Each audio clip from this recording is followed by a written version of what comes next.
Hello, good day everyone. This is Big Grant. We are sitting here in the beautiful sea coastal town of Betty's Bay, situated between the mountains and the seashores of the Overberg. What a beautiful area and place filled with friendship and lovely food to nurture that actual friendship that we've developed.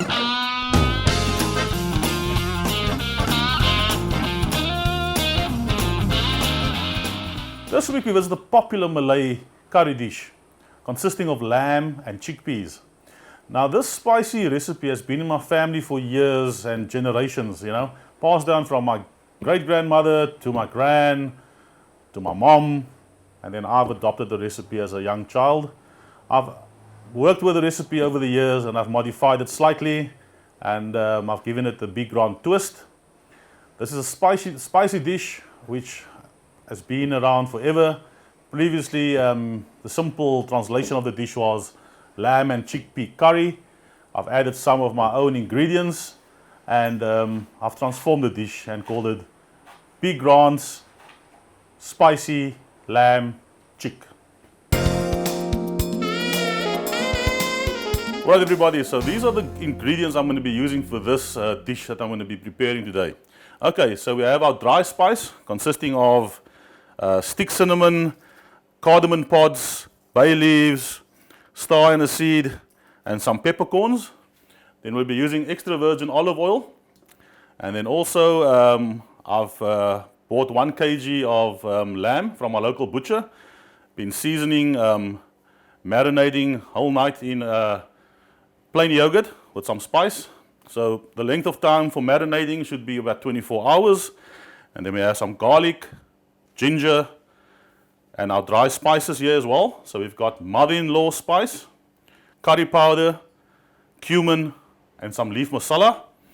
And then I'm going to be using some onion, normal onion will do, yellow pepper, green pepper, and some baby tomatoes. These ones are kind of sweet, so they are ideal for this dish I'm preparing. And then I'm going to be using some chili, fresh garden chilies, pickled in some white vinegar. And then I've also got some tomato puree, which I'll be using. And then I'll be using some chickpeas as well, fresh chickpeas. And then we've got some coriander powder here as well that we'll be using for the dish. All right, and then soaking in the water for the last hour is the fragrant basmati rice, which will be an awesome side dish for this meal that I'm preparing now. All right. So now we're going to start with the foundation of the pot basically. So I'm going to chop up some onion.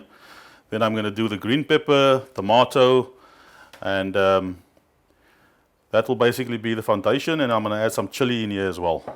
All right. So all you want to do is you don't want to chop your onion too fine. You want to actually just have it a bit coarse. Because this onion will actually cook away in the pot as well. It's just to actually give you that flavor.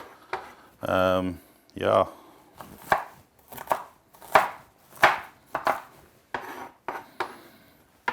We add some green pepper to it.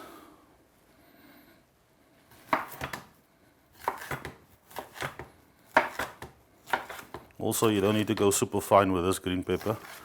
You can just have it nice and rough.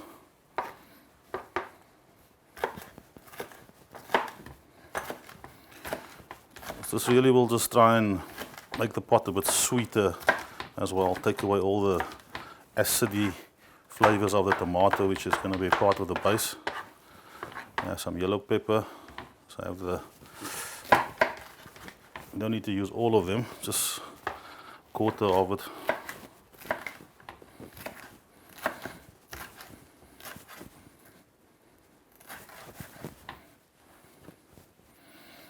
Yeah, so this will just be a nice addition to the complement the flavors. It should all combine and mix together. All you want to do with these tomatoes, you just want to basically halve them. That's it. That's it. Because the lamb will cook for about an hour.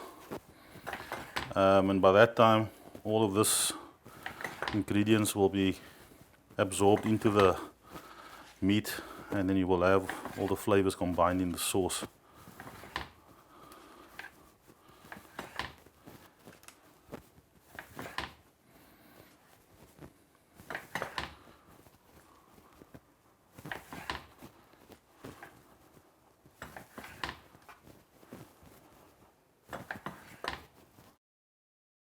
Alright, then finally I want to chop up some chili.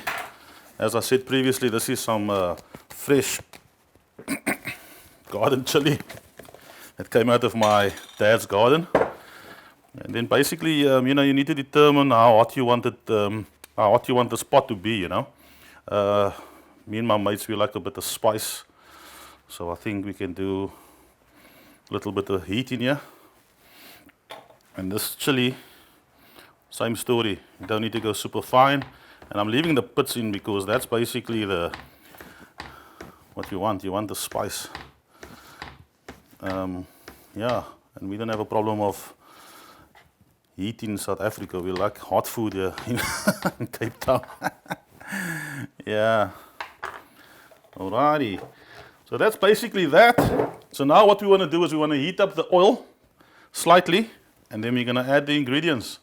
I just want to get to the stove with the oil.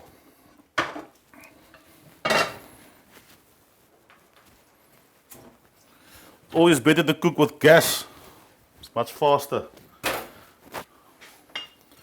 And also, I just want to add a good dollop of olive oil in the pot. And that's it. Just allow that to heat up, and then we'll add in the other ingredients. Alright, so now we've heated up our oil, so that's nice and warm, ready for the onion. So I'm going to start by adding the onion in the pot.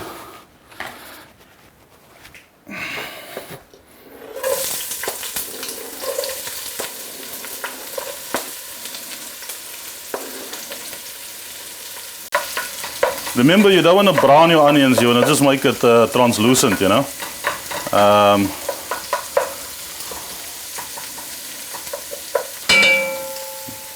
need to. So the other important thing I want to mention is just with the dry spice. It's important to add this with the onion. That will just bring out the flavor of the spice, you know. So you're basically going to fry your dry spice with your onion.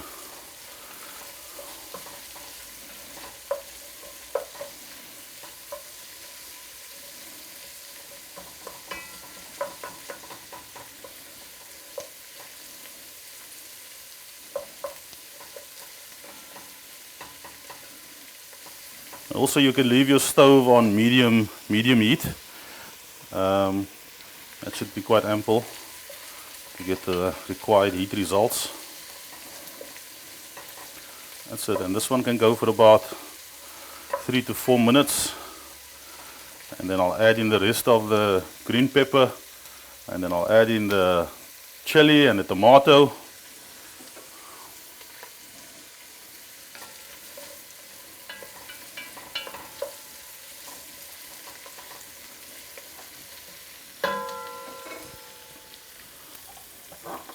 So now I'm going to add in the green pepper. Once the onion has taken some heat, the green pepper then just complements it and just does its thing together. And also you can add in your chili as well.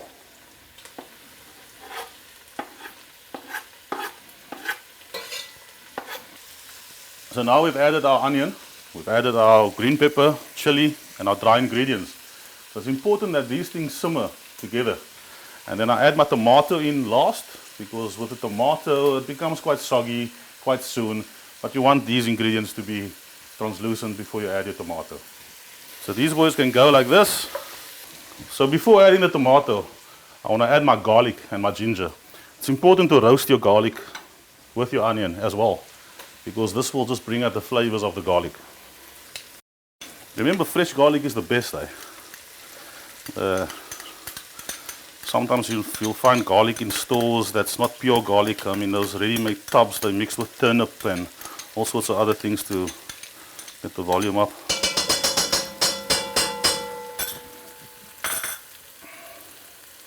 I just want to add my ginger now. Now the important thing with this is once you add the garlic and ginger, you need to constantly stir, because if your garlic burns, your whole pot is ruined. It becomes extremely bitter and yeah, it's just a mess actually.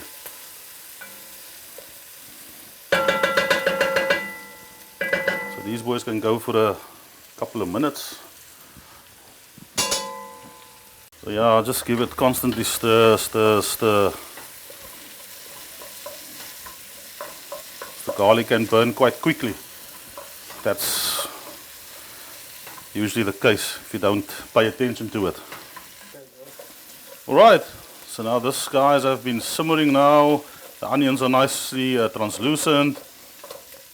Yeah, so you don't actually want to cook it away, because you know you want this flavors to pull into your meat.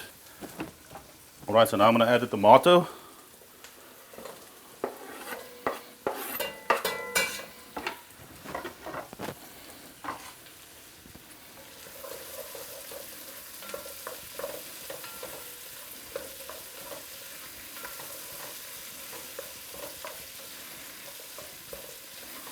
Just stir them in nicely.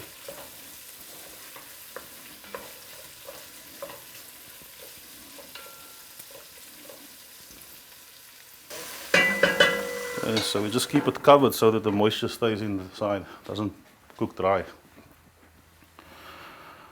Alright, so while that's happening over there, I'm now going to combine my spices, because I'm going to make it into a paste, into a sauce, and then I'm going to add it to the ingredients in the pot. So I'll just do it like this. So that's my mother-in-law spice. That's my leaf masala,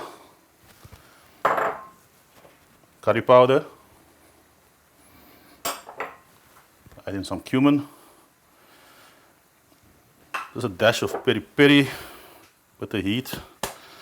That's it. And then I just want to combine them.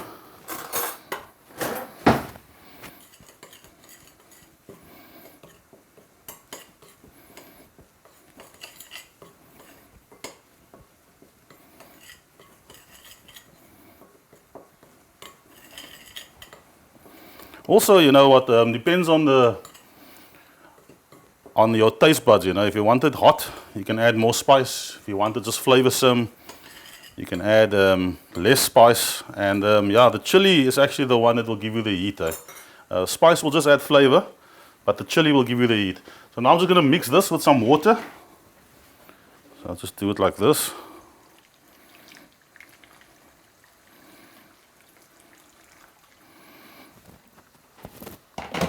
I'm really just going to mix it through. So this is a different method of combining your spices. Some people prefer adding the dry spice into the pot. I prefer combining it with water, so that I can have a layer foundation for this to actually marinate while it's cooking as well, the meat itself. Alright, so now we need to add this into the pot. There we go.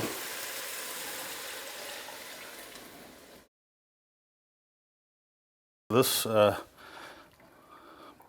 this is the base of your pot, to basically just get to a nice space where it's boiling, so that the flavors can be released before adding in your meat, because you want this really to go into the meat, to absorb. The meat must absorb the sauce. A spicy, pungent cooking sauce, to which I'll add the lamb in a couple of minutes.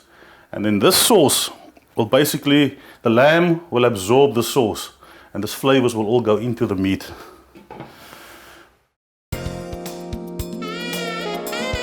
Alright, so now we've got our onions, we've got our sauce, cooking sauce that I created, going in the pot now. So that's cool. The next step would be to add the meat to that sauce so that it can pull through. And this meat, the lamb, The lamb will basically cook for 45 minutes to an hour. And then we obviously need to check it out, and yeah, about an hour. And then we will start simmering and then adding our chickpeas at the end with our tomato puree. Alright, so now we've got our cooking sauce that's busy going on the pot right there. It's an absolute spicy sauce. The next step would be to add our lamb. The lamb, obviously, as I said, has been marinating for the past 24 hours, so the meat should be nice and tender already. I'm going to add this to the cooking sauce, and then it should go for about an hour. By that time, the lamb should be fine and ready. And then I'm going to add my tomato paste, or puree, to the pot. And then finally, we're going to do the chickpea, which is going to be our add-on ingredient to this pot as well. And then I'll just add the rice. I'll cook some rice on a separate pot, which will be the side dish for this meal. Alright, so the important thing with the cooking sauce is, rather have too much cooking sauce. You can always reduce it later when there's too much. Instead of adding water to your pot constantly.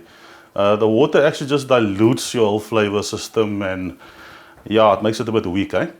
Alright, so now I'm going to add the lamb to the sauce.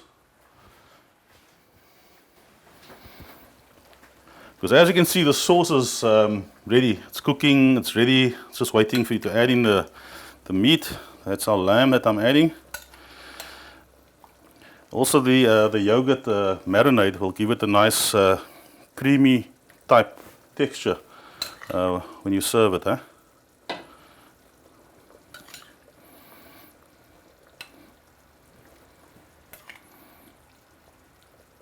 There we go. With this cooking sauce, you can add any meat to it. It doesn't necessarily have to be lamb. So chicken will do, beef will do, even fish. However, with fish, it's much less cooking time. Alright, so now I just want to stir them all together. So it's really important that this meat just simmers in the sauce. There we go. Also, once again, actually you can reduce your heat to this pot now. Give it a bit of a slower heat. Remember, the slower you cook meat, the more tender it becomes, eh?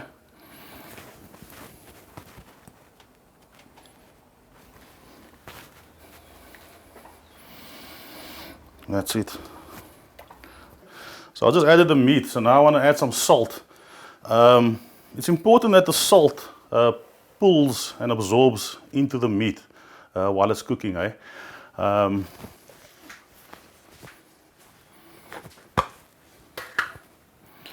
So salt to taste. I'll give it a taste later on. There we go. Also, you don't want to throw in too much salt, because remember, the guys that's going to be eating with you, they can add salt onto their plate as well. We all have different tastes when it comes to salt. And now, this guy can cook for at least 20 minutes before I check up on it again. Make sure there's enough water, enough sauce going here.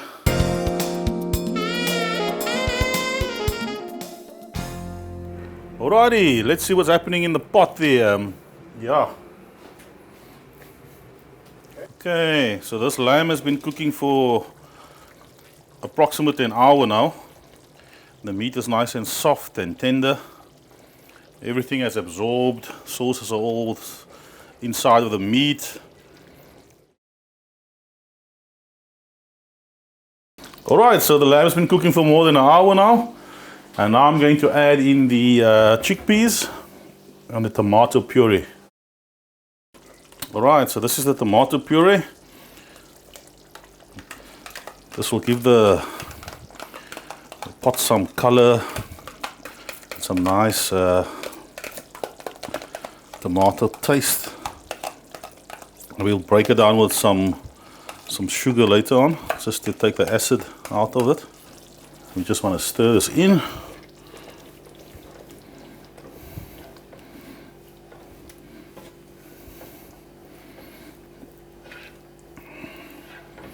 It's quite saucy at the moment, but what you will see is that the chickpeas will absorb most of the sauce, and they will have absolutely good texture.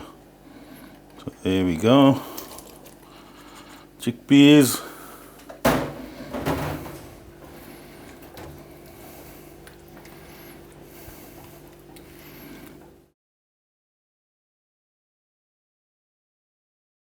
It's an absolute wholesome meal for such a cold and rainy day. Alrighty, and what I have here as well is some fresh coriander, which I will use for seasoning once the meal has been cooked and everything is ready to serve. So I just want to give this guys a nice chop.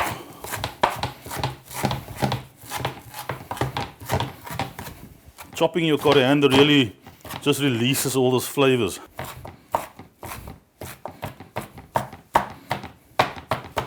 And you can smell it as well. Nice and fresh.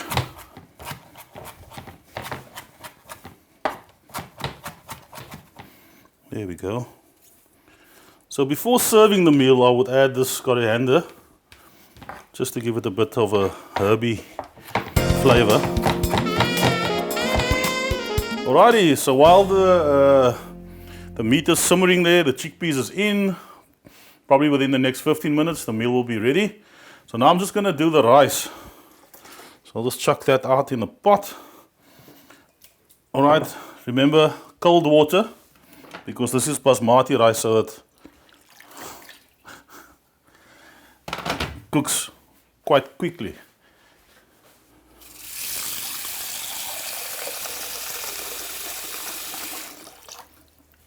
So I'll just do it like this. Make sure the rice is covered with the water.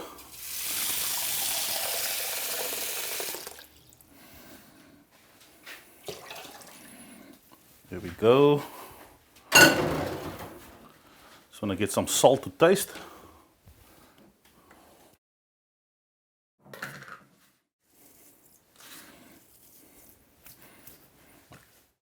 So this I'm just going to put on a high temperature. You can see the marinade, the yogurt that the meat was marinated in, actually gave it a nice creamy sort of texture, which will be quite nice. So the chickpeas also help to thicken up the and reduce the sauce in the pot, and the sauce will be awesome over the rice. Yeah, awesome texture. So because I added the tomato as the base for this pot, I'm going to add in a bit of sugar just to break down the acidity. Just going to throw in a couple of spoons so that we get a nice balance in taste.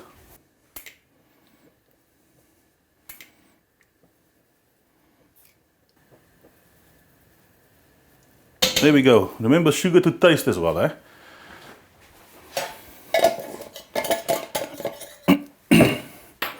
Then I just want to give it a nice stir to ensure the sugar mixes nicely.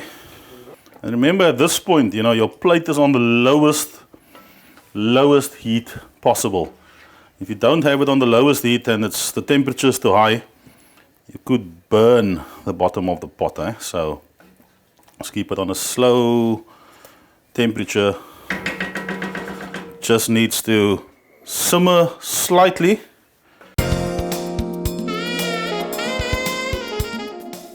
So remember, coriander can be used on various methods. So you can dish up and have it as a garnish, or you can add it to the pot. So I'm going to do both. I'm going to leave some as a garnish, and I'm going to add probably half of this into the pot.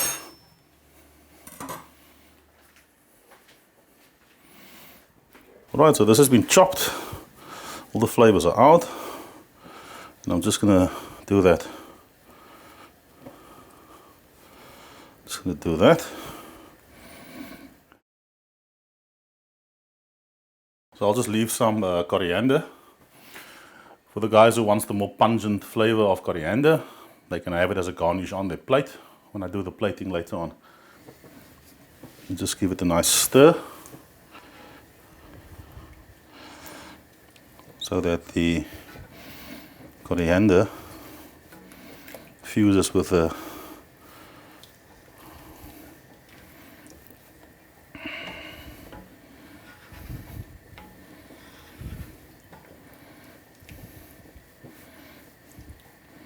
there we go. So this is practically done. Slow heat, extremely slow heat, just simmering. And while we're waiting for the rice, because this rice cooks that rapid, you just need to constantly stir it. And when it boils, you're gonna have to take some rice and test it, see the texture, if it's soft enough. And that's basically it.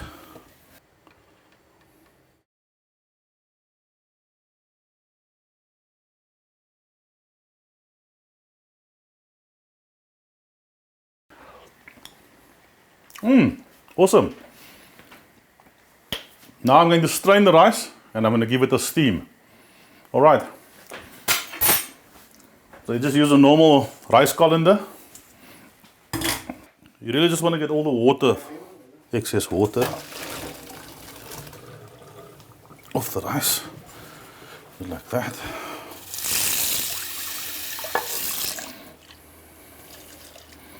And all you want to basically do is just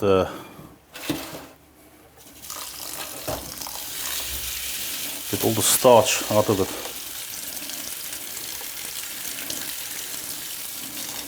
Right, and now we're going to steam it. I'm going to put a quarter pot of water in here. There we go. So all we basically want to do is steam the rice just to get any moisture completely out of it. So we really just want to bring this to a boil with the rice on top in the strainer.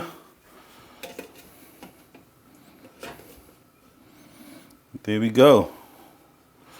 So when it starts boiling, I'll give the rice a nice stir, and then we're ready to rock and roll. Just taste to see if everything is fine. Fantastic. Sweet and sour lamb, nice and spicy. Within the next 15 minutes, when the rice is completely steamed, you'll then be ready to dish up. So the process is quite simple, you know. You just cook your rice, you steam it, and when you steam it, all the moisture disappears and it becomes completely fluffy and lovely stuff, eh? That's how we go.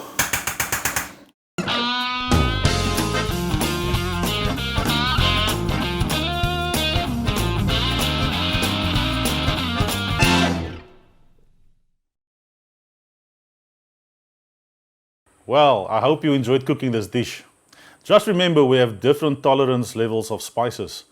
So the more hot spice you add, the hotter the dish will be. The less you add, the milder the dish will be.